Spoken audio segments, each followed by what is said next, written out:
안녕하십니까. HR리스트 김P입니다. 안녕하십니까. HR리스트 김P입니다. 오늘은 회사에서 새로운 직원을 뽑는 경우가 이제 대부분인데, 새로운 직원을 뽑는다는 그 의미가 뭘까? 이 의미에 대해서 좀 이야기를 나누고자 합니다.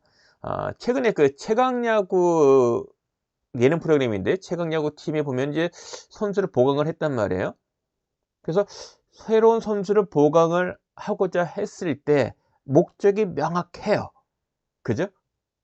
그리고 선수인은 9명에 딱 맞게 뽑는 게 사실은 아니고 좀 여유 있게 뽑거든요. 투수 같은 경우는 한 5명 되는 것 같고요. 그 주요 포지션마다 한 2~3명은 좀 있습니다. 근데 이게 회사 입장에서 보면은, 회사에 꼭 필요한 조직이 있으면, 부서가 있으면 한 사람만 근무하지는 않거든요. 반드시 리더가 있고 그것을 이제 같이 일을 하는 구성원이 있단 말이에요. 그래서 저는 최근 야구 프로를 보면서 선수 선발하는 과정, 그리고 선발하고 나서 육성하는 과정, 그리고 실제 경기를 하면서 선수를 활용하는 관점, 이런 부분을 봤을 때 회사에서 새로운 직원을 채용하는 과정에도 시사점이 있지 않나 싶습니다. 그런 관점에서 오늘 좀 이야기를 좀 드릴게요. 이미 제 네이버 블로그에 지금 올린 글인데요. 회사에 새로운 직원을 채용한다면 그게 무엇을 의미하는 것일까? 이런 글을 제가 올려놨습니다. 오늘은 그에 대한 이야기입니다.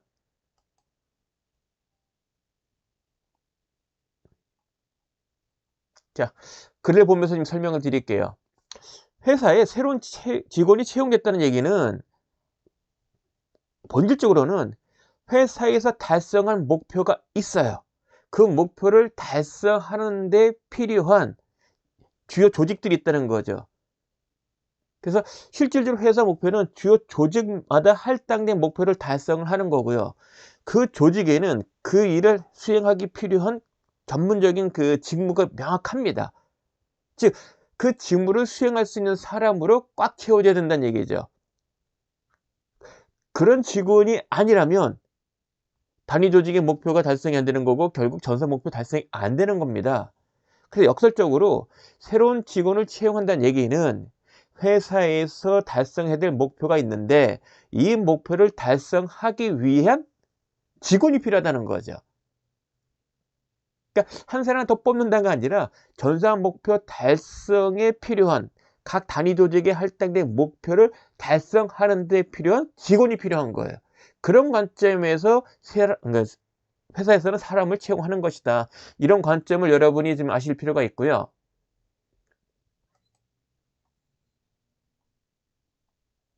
그럼 어떤 사람을 뽑는 게 좋을 거냐는, 현실적으로는 해당 직무의 부서장이 가장 잘 알고 있는 거죠.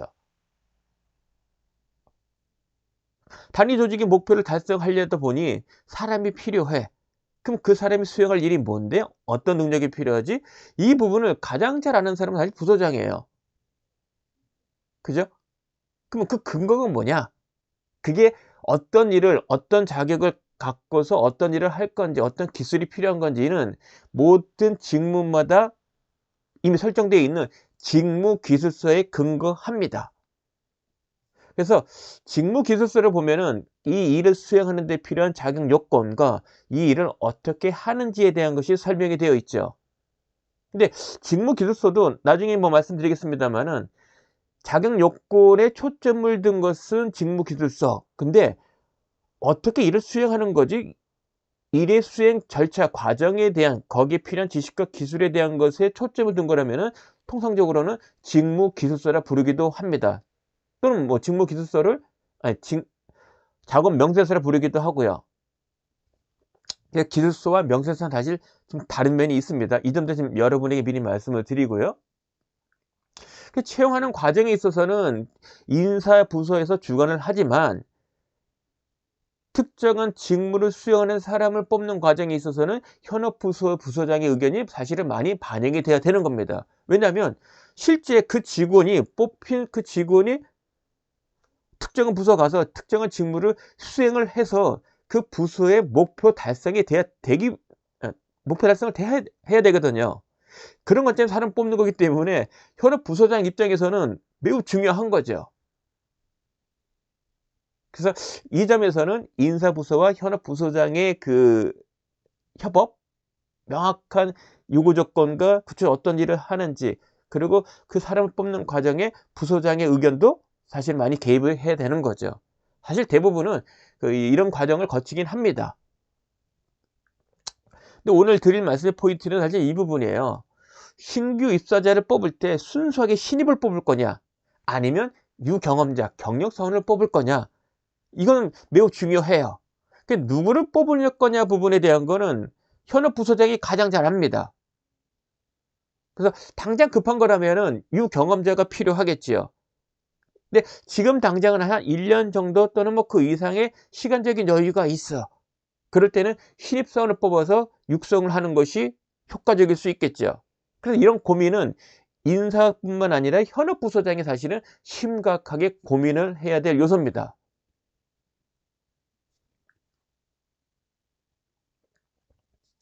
앞에도 잠깐 말씀드렸습니다만은 사람을 뽑는 과정도 중요하지만 뽑고 난 뒤도 사실은 중요해요. 인사부서는 필요한 인력 티어만큼을 선발을 했어. 나의 임무는 끝. 사실 이러면 안 됩니다. 즉 무슨 얘기냐면 구체적으로 이와 같은 뽑은 사람들이 현업부서에 가서 정착이 되고, 그리고 우리가 요구했던 스펙들, 자격 요건들이, 그리고 직무 수행에 필요한 지식과 기술들이 발휘될 수 있는데 최대 협조는 해줘야 돼요.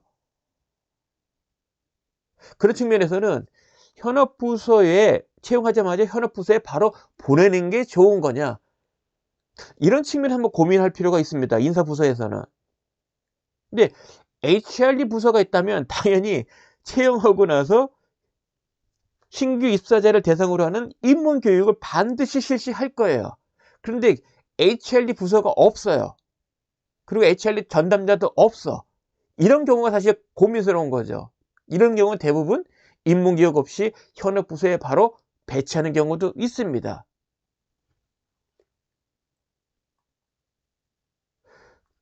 사실 현실적으로는 인원이 적으면은, 채용된 인원이 적으면은 교육하기가 쉽지는 않아요. 그렇다고 무작정 채용하자마자 바로 현업부서에 배치를 하면은 정말 이 새롭게 뽑은 뭐 신입이든 경력이든 과연 그 새로운 직무를, 부여받은 직무를 제대로 수행할 수 있을까? 그것도 우리 회사의 기업 문화에 맞게. 이런 부분에 대한 해답을 좀 마련할 필요가 있다고 봅니다. 그래서 신규 입사자를 뽑을 때 신입이든 경력이든 어떤 교육을 시키고 그 다음에 부서 배치하는 것이 좋을까, 이런 부분에 대한 고민을 심각하게 할 필요가 있다고 봅니다. 입문교육은 하루일 수도 있고 그 이상이 될 수도 있고요. 저한테 묻는다면 저는 최소한 6명이 안 된다면 일주일 정도, 6명 이상이 된다면 팀이 3명씩 2개 팀으로 이제 구성할 수 있기 때문에 팀 간에 어떤 협업을 할 수 있는 경험들, 그런 교육 방법들을 쓸 수가 있기 때문에 대개 한 2주 정도는 가능하거든요. 근데 왜 교육 일수를 최소화할 수밖에 없느냐? 인원이 적으면 외부 강사를 쓸 경우 비용이 올라가지 않습니까? 그러니까 입문 교육에 소요되는 비용이 과다할 경우, 많을 경우, 인원이 적을 경우는 하지 않고 싶어 할 거예요. 인당 교육비가 세니까.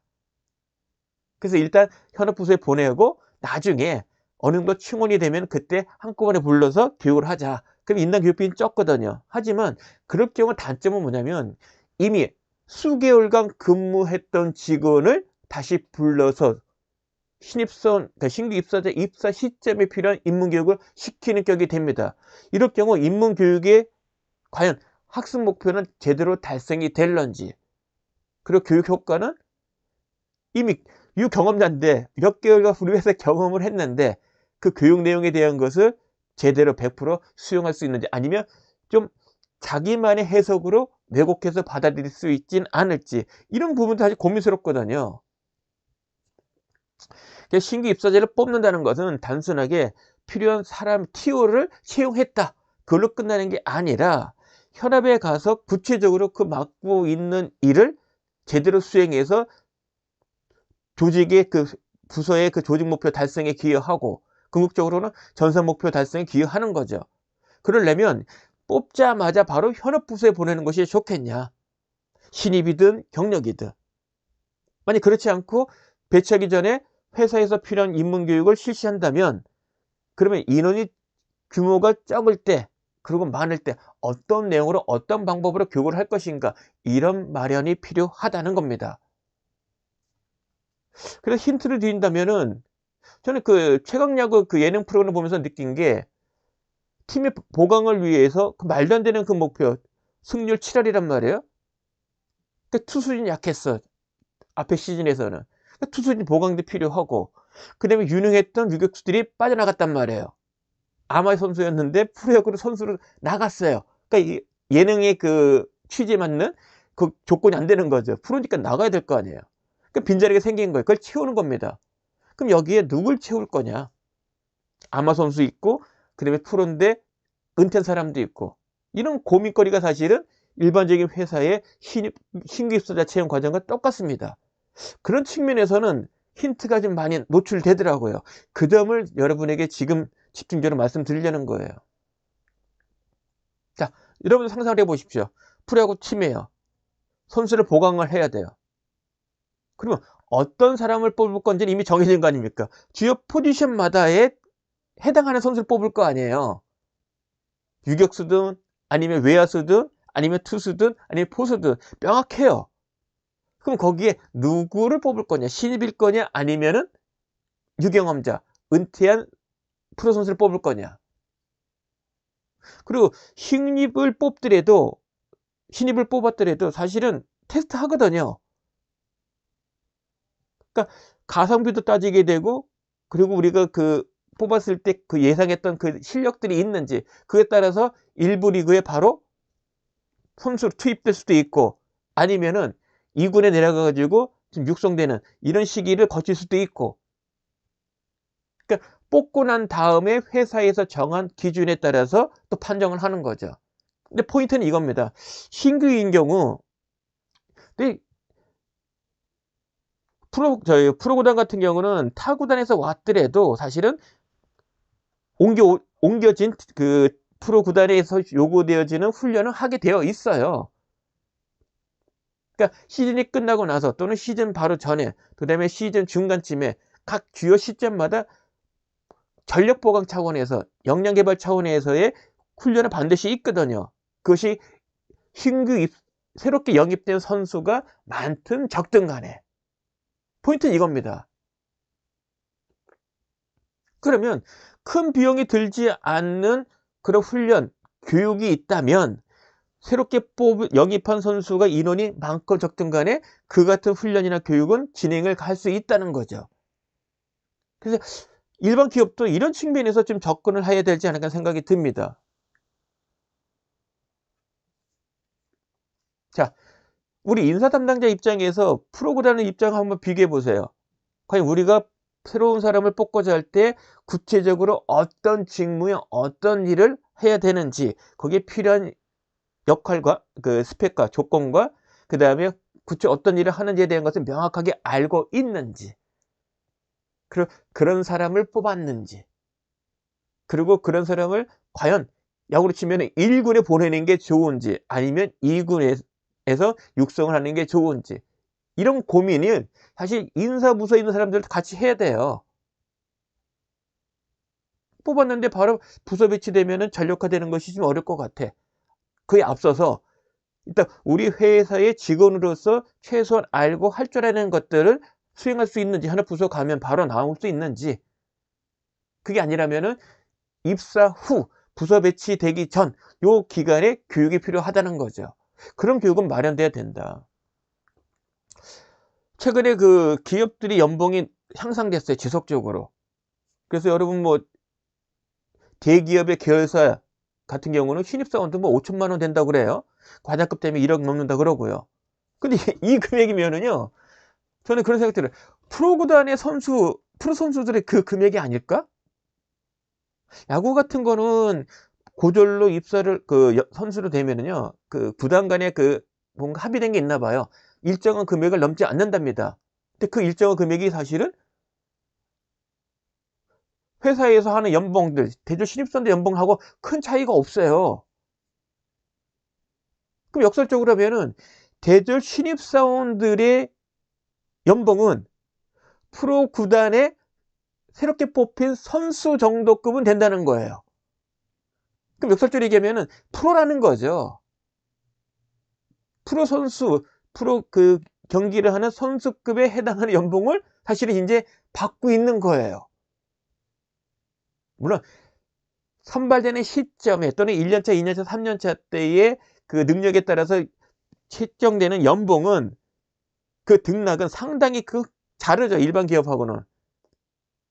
하지만 회사 내에서도 일정한 연차가 쌓인 직급에서는 연봉 차이가 커요.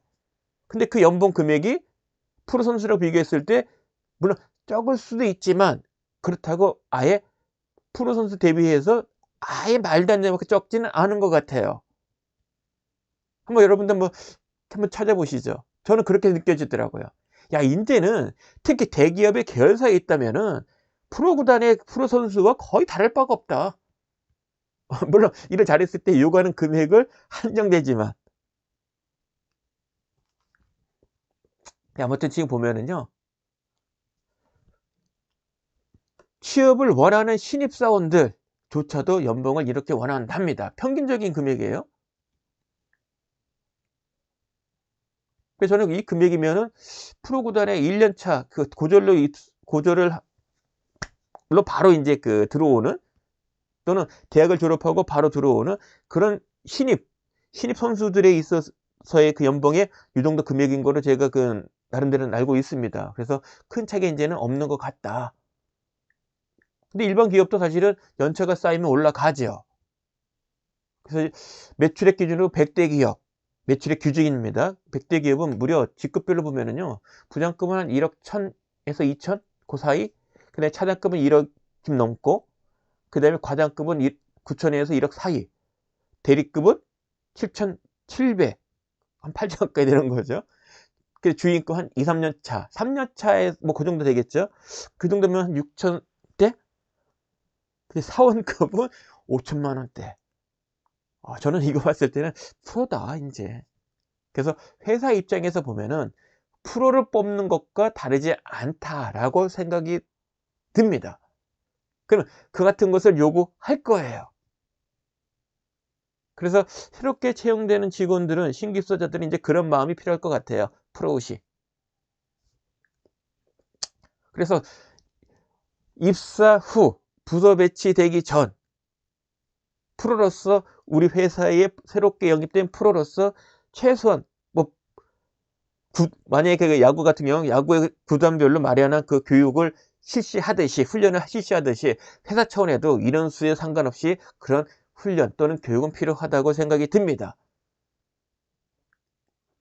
그리고 이제 부서에 배치되고 나면은 사실 선수들은 1군이든 또는 2군이든 하여간 주어진 경기에서 최선의 노력, 결과물을 만들어내야 돼요. 그리고 입증을 해야 됩니다. 내가 이만큼의 실력이 있으면. 그리고 연봉이 올라가니까. 근데 그런 것이 이제 회사 신입사원조차도 그것을 요구받는다는 거죠.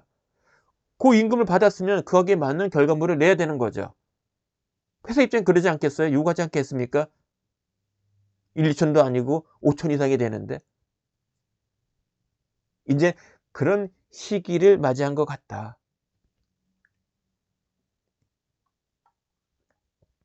그래서 이제 지금 당장은 아니더라도 많은 회사에서 이런 관점에서 이제 신규 입사자들에 대한 교육, 그리고 부서 배치 받은 이후에도 부서 주관이든 또는 인사부서, 교육부서의 주관이든 또는 같이 협업을 되든 부서 배치 후에 대한 교육도 강화되지 않을까 생각이 들고요.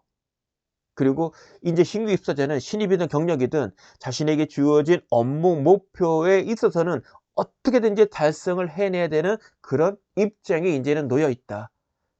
그러면 그 목표를 달성하는 과정에 있어서 스스로의 노력도 필요하고, 물론 회사의 지원도 있을 거고요. 하지만 스스로의 개발도 필요할 거다.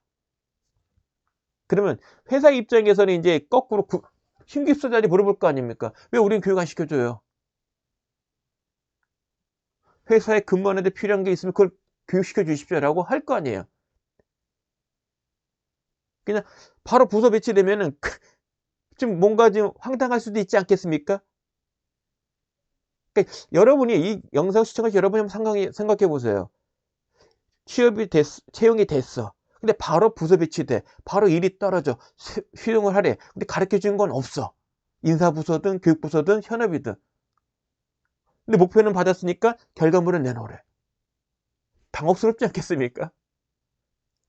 그래서 현업에 부서 배치되면 대부분 OJT를 할 거예요. 그 OJT는 지금 말씀드린 관점에서 담당할 직무 수행에 필요한 지식과 기술, 어떤 경험들을 집중적으로 함축적으로 개발시켜주는 기회예요. 이건 업무 인수인계가 아닙니다. 전임자, 후임자에. 전임자가 없는 경우 그럼 인수인계도 안 되겠네요. 그래서 이 경우는 최대한 90일 이내에 인문교육 현장 체험을 뺀 나머지 기간들이 사실 OJT 기간이 되는 거죠. 이 시간은 아까운 시간이 아닙니다. 부서 목표 달성에 필요한 꼭 거쳐야 되는 과정인 거고요. 그럼 이제 현업 부서는 느낄 거예요. 우리 부서 오기 전에 뭔가 지금 교육을 받고 왔으면 좋은 게 있구나. 그걸 느낄 거예요. 그걸 요구하셔야 됩니다. 언제? 부서 배치되기 전에. 그럼 인사부서는 이제 교육 인원에 맞춰서 적합한 교육을 이제 감안해 보자. 그래서 제가 다른 그 블로그에 다른 글도 올려놨어요. 그래서 이제 신입이든 경력이든 인원수가 적으니까 합쳐서 교육을 시키는 경우가 많아요. 이해되더라고요. 특히 중소기업은. 그러면 신입이든 경력이든 함께 받으면 좋은 교육이 없을까? 저는 감히 제안을 합니다. 그런 교육이 있다. 그래서 제 블로그에도 별도로 글을 올려놨습니다. 한번 여러분들 좀 읽어보시면 도움될 거고요. 그 안에 그럼 어떤 교육을 받으면 좋지? 그 부분에 대한 저희 의견을, 저희 제안을 올려놨어요. 제안서도 올려놨습니다. 제안서도 같이 있으니까 파일도 다운받을 수가 있습니다. 한번 여러분들 좀 시간 내셔서 한번 보시고요. 특히 인사부서, 교육부서에 담당하시는 분이 이 영상 보고 계신다면 여러분 한번 좀 판단해 보시기 바랍니다. 이 비즈니스 스킬 부분은 신입과 경력사원이 같이 받아도 되는 그런 관점에서 만들었어요. 물론 신입만 대상하면 적격이죠. 근데 유경험자인 경력사원이 와도 손해볼 건 없어요. 그런 내용으로 구성을 좀 해놨습니다. 상세한 것도 올려놨으니까요. 여러분들 나중에 참고하시고요. 오늘은 뭐 그거에 대한 이야기가 아니라서 여기까지만 하고요.